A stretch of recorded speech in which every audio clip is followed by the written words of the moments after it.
जनपद बिजनौर के ग्राम वाष्टा में कब्रिस्तान की आड़ में जमीन पर किया कब्जा। ग्राम बीबीपुरा के ग्रामीणों का कहना है कि यह जमीन कब्रिस्तान की है, इस पर भूमाफियों द्वारा कब्जा किया जा रहा है। इसी को लेकर सैकड़ों महिलाएं धरने पर बैठ गई।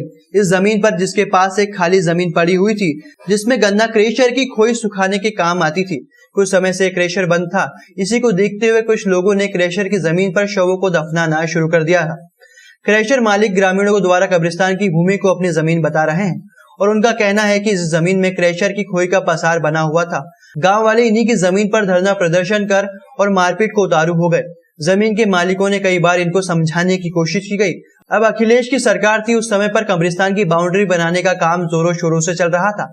उस समय पर भी इन गांव वालों ने इसकी चार दीवारी इस वजह से नहीं कराई थी कि जिस जमीन पर कब्जा करना है वह फिर कब्जा नहीं होगा। देखते ही देखते विवाद इतना लंबा हो गया कि सूचना पर पहुंची पुलिस ने आकर के धरने पर बैठे लोगों को हटाया और अपनी बात कोर्ट में रखने को कहा। आपको बताते चले, जनपद बिजनौर के वास्ता में कब्रिस्तान और निजी संपत्ति का विवाद इतना बढ़ गया है कि पुलिस की नाक में दम कर दिया गया है। लोग अपनी अपनी बातें करने लगे हैं। जैसे तैसे करके पुलिस ने उनको समझाया और पुलिस चौकी आने को कहा। पुलिस चौकी पर एसपी ग्रामीण और सीओ चांदपुर पहुंचे और एक निश्चित तारीख देते हुए उनसे अपने अपने जमीनी कागज पेश करने के लिए कहा। आपको बता दे, अगर पुलिस मोर्चा नहीं थामती तो कुछ अनहोनी भी हो सकती थी। सर, हमारा कब्रिस्तान है, ये जो आप देख रहे हैं सब हमारा कब्रिस्तान है और ये विपक्षियों ने कब्जा रखा है। ये सब हमारे पास हाई कोर्ट के, सिविल कोर्ट के सब कागज हैं, सब जजमेंट है हमारे पास। वक्त में भी हमारा कब्रिस्तान दर्ज है और खसरा में भी हमारा 13 नंबर से दर्ज है।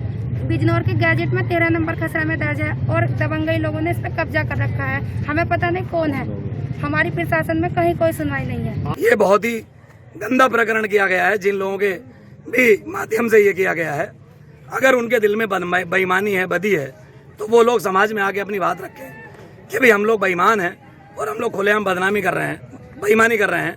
हमारा गांव, पूरी बस्ती करीब 40,000 की आबादी है। पूरे ग्राम का ये कब्रिस्तान है।